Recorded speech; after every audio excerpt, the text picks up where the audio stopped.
Good evening, everyone, and welcome to the Jenn Hayward Show. If you're paying attention, you will see that I am not, in fact, Jenn Hayward. I'm AdventureSeekerSarah, filling in today for Jenn. And today we're going to be talking to Josh from thatbeerthing.ca. And hey, Josh, what you drinking? Because, of course, it is Thirsty Thursday. So let's bring Josh in. Hello. Hey, you're not Jenn. I am not Jenn, but I'm still going to ask you lots of questions about beer. How's that? I'll see if I can answer lots of questions about beer. So we've got thatbeerthing.ca launching next week. Next week. It's crept up on us, hasn't it? So we're basically making beer our business. So why beer? What drew you to writing about that? Well, it's a good question. I'm just a guy who really likes beer. I just, it's one of those things that I just kind of fell into, and I kind of, everybody has a nerdy obsession, and this became mine somehow.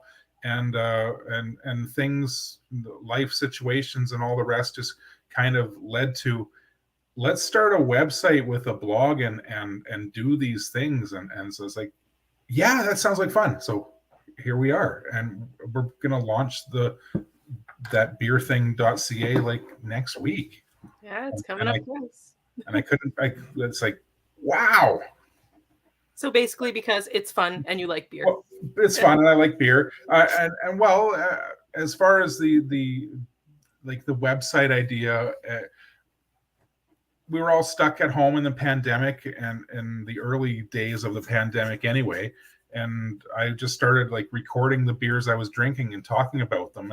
And I did it just because I wanted to, and it just kind of took off. I wouldn't say blew up or anything yet, but it's fun, and it's something I can talk about, and now somehow it is like somehow I can make a business out of it. And wow, cool. That is pretty exciting. So I guess the important question before we really go any further is, hey Josh, what you drinking? I thought you'd never ask. Okay. Today I have from Whippersnapper Brewing Company here in Ottawa, just down the street in Bell's Corners.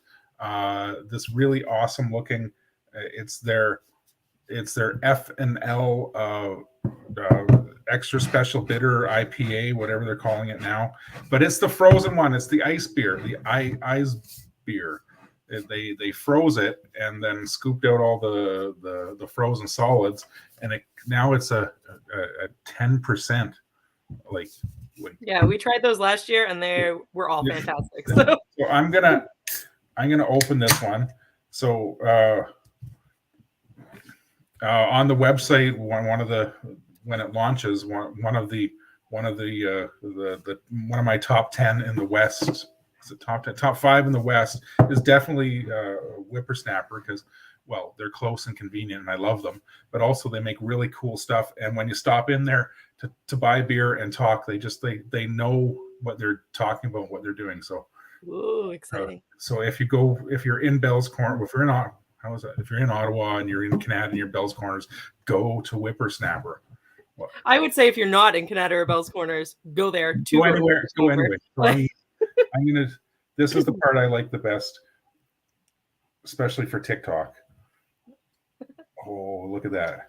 You can't see. Oh, hold on. I got to hold it in the. There you go. Okay. So I'm going to pour this one. But hey, Sarah, what are you drinking?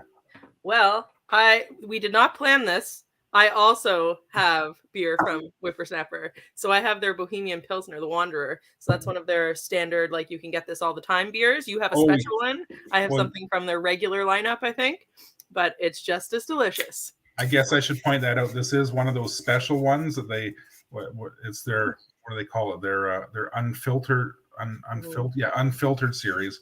And they do them very infrequently, but when they do, they're like, buy them today because they're going to be sold out today. Yeah, we tried to they had a special hot pepper one a few months ago, and we tried to order it and it was gone. Well, I tried to go and knock on their door and like go into the brewery and get it. Are we supposed to do something I'm- about? Are we supposed to mention something about comments and questions over here? Aren't we? Oh yeah, of course. If you have comments, some of them pop up. It depends on where you're tuning in from. So sometimes we'll see your comments, sometimes we won't, but we'll keep an eye out there. So I've got an interesting question for you that I don't even know the answer to once you're done tasting that beer. Mm. Oh wow. They're Holy, good, right? yeah. That is good. That is really good. So we've talked a lot, and we've talked a lot about beer. But one thing I don't know is, do you remember your first beer? Do I remember my first beer? Yeah. Not specific. Well, I mean, except for the crappy sips of the Labatt's Blue that my dad always had on hand.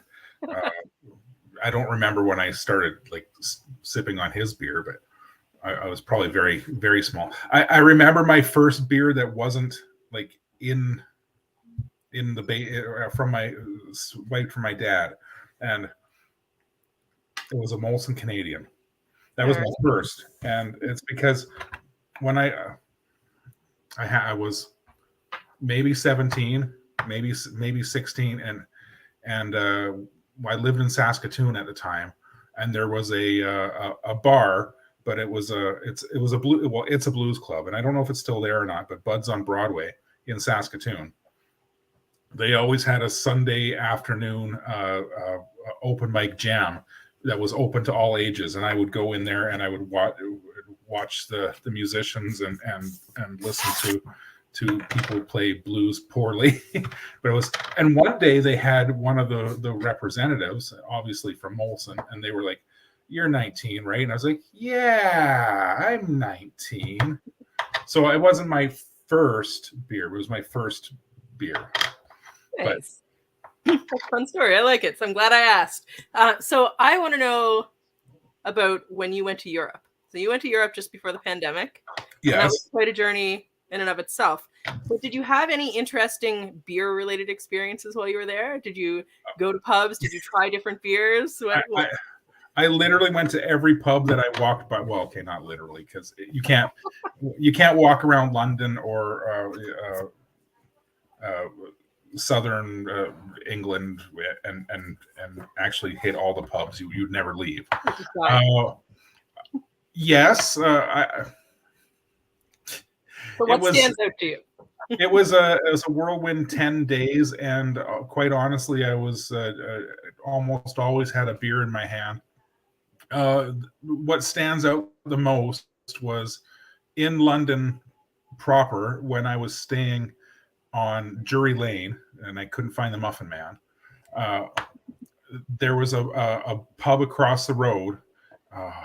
It was called the White Hart Inn. And apparently it was the oldest licensed drinking establishment in London. Licensed. So not the oldest drinking establishment. Yeah. Oldest license. And I spent far too much. Well, it was right in between my path to my hotel and the British Museum. So I passed it several times and stopped in every time. Specifically, I don't remember which beer was the best because I drank them all. Next time, take comprehensive notes. I should have, yes. I should have. That wasn't what the trip was for, though. So that's not at all. But so, no. It sounds like you like to try lots of different beers, and I do the same thing.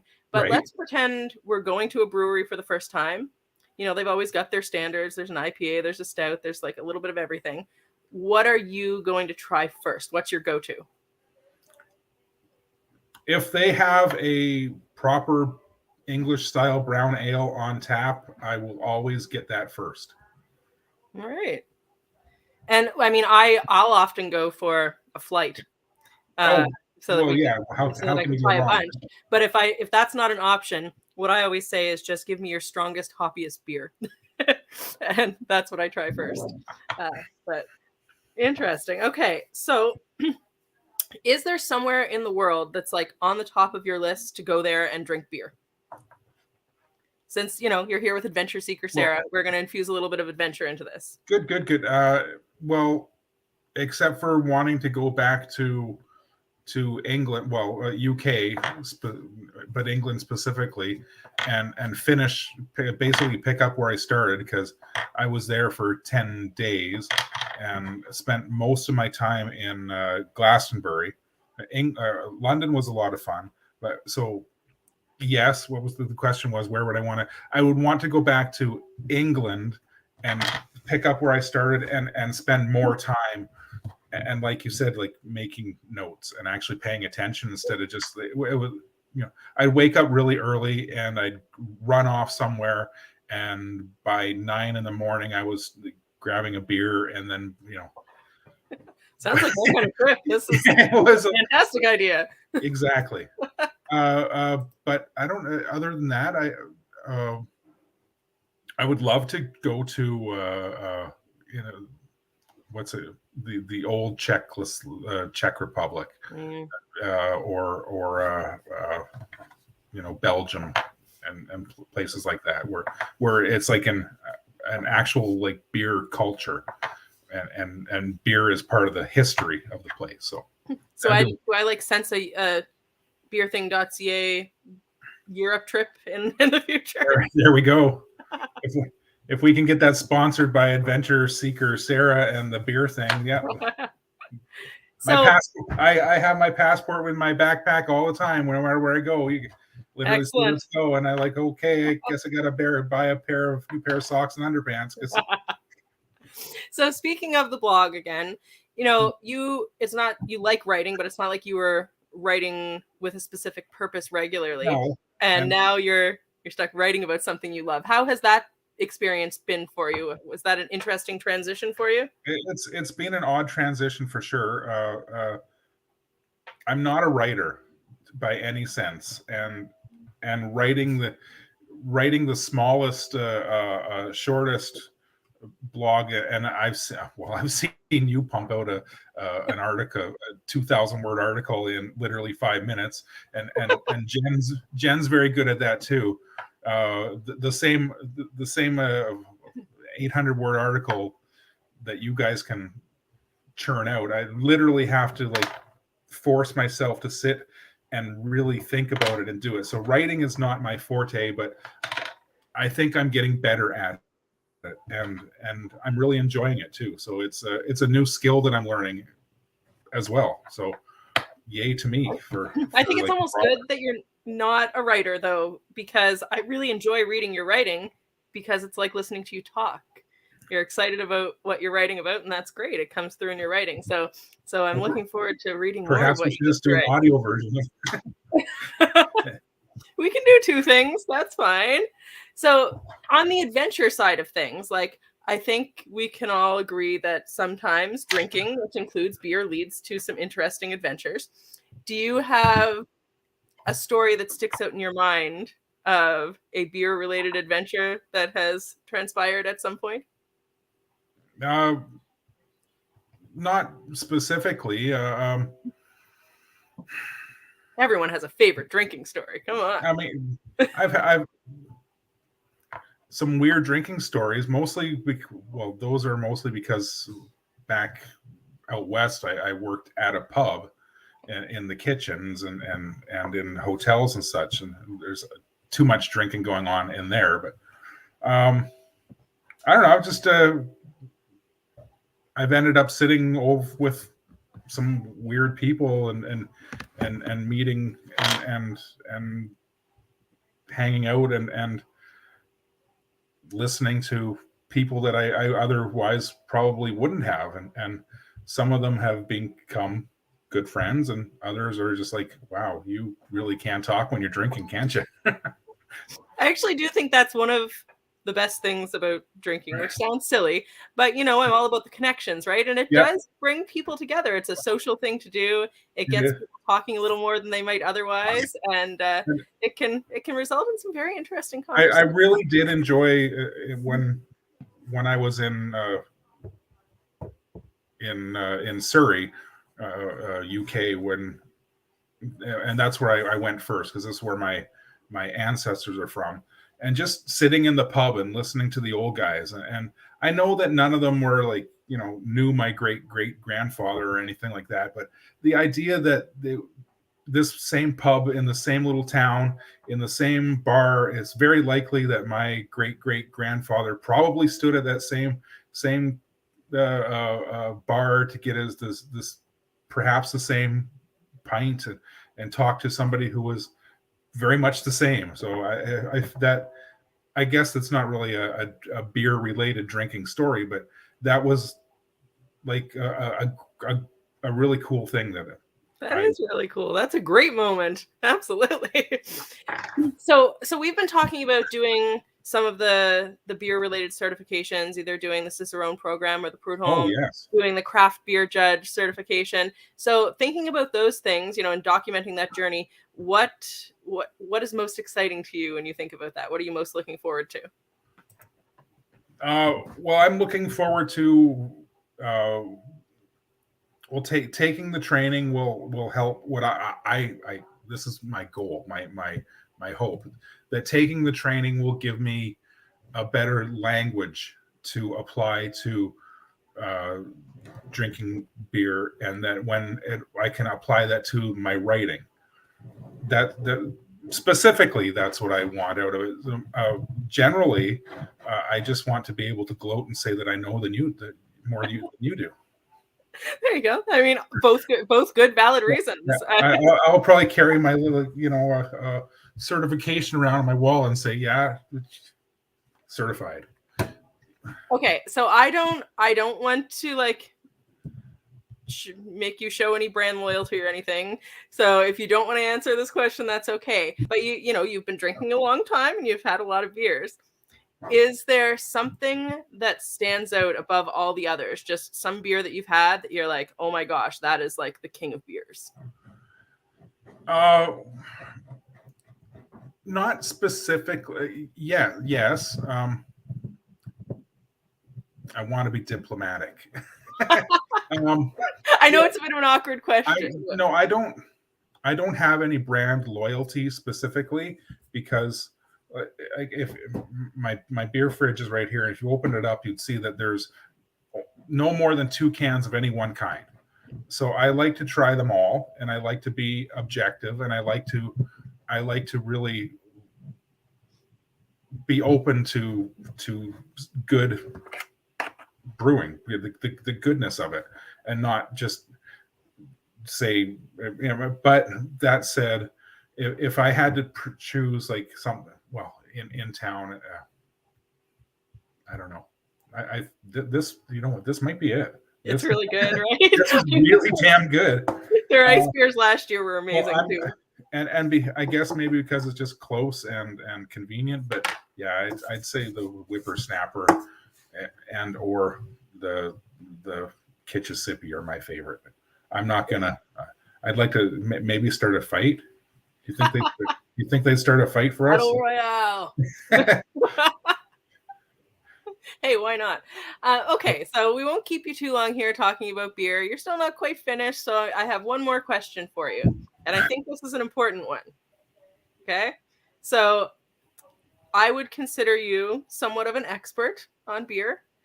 If you had one piece of advice to give to new beer drinkers, someone who's never had a beer before and is going to start drinking beer, what's your advice to them? Are there such people in Canada? I mean, people who are just turning of age and like to follow the rules. You know what? The only thing I would say was just drink what you like. It doesn't have to. Like, us beer nerds make it far too pretentious. It doesn't have to be. If you like Bud Light, I'm going to judge you. But if that's what you like, drink it, and you don't apologize for it. Just enjoy it, savor it, taste it, and try them all. A lot of people are convinced that this is the only one I like, and this is how I like it. And like my old man, my dad was the same way. He had one kind of beer that he drank all the time, and he didn't like the other ones. Now, I don't know if he actually try them. Just try everything, and that doesn't just apply to beer. Just try it all. Go Try it. That's Sarah style advice. I like that. That's perfect. Do all the things. Do all the things. Drink all the beers. Perfect. Well, maybe not all of them at once, but And not like simultaneously or anything. But you can all try. right, Josh. While you're finishing off your last few sips there, is there anything else that you would like to say? Any parting words on beer before we finish off for today? No. Yes. Check out the new website, thatbeerthing.ca. I don't know what else. I have well over 100 reviews on YouTube right now. Go watch those. Do that. Watch those for sure. The more people watch mine, the more I can. YouTube's weird like that. The more people like it and interact with you, the more that I can do. So, drink the beers, watch those videos. That's what Josh is trying to say. Drink the beers, enjoy the beers, and watch the videos on YouTube. Thanks. All right. Thanks for joining us, Josh. We'll talk soon. Cheers. Bye-bye. Cheers. All right. Thank you to Josh. Jenn is back here again tomorrow. I'll be back here with Jenn again on Tuesday, and every day at 5, you can tune in here to the Jenn Hayward Show for something new and fun and exciting. Have a good night, everyone.